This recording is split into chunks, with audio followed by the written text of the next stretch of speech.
With us now from Austin, Texas, is House Homeland Security Chairman Michael McCaul.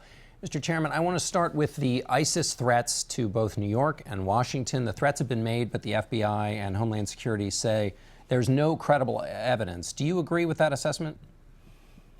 Well, we don't have any specific and credible evidence of a plot underway, but I will say in the Homeland we've arrested over 70 ISIS followers over the last year. We have 1,000 investigations in all 50 states. If that gives you some magnitude of what the FBI and Homeland officials are looking at. Obviously, New York and Washington are the top two targets. I talked to NYPD yesterday.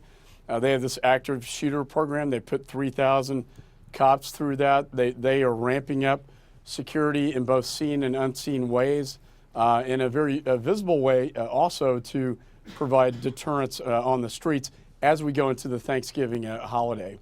I want to ask you about this expression, no credible threat.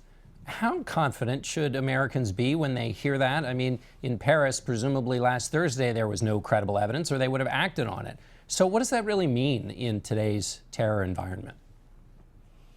Well, it's an old term of art, but I will tell you, John, and I agree with Senator Feinstein, I think the biggest threat today is the idea that terrorists can communicate in dark space, dark platforms, and we can't see what they're saying.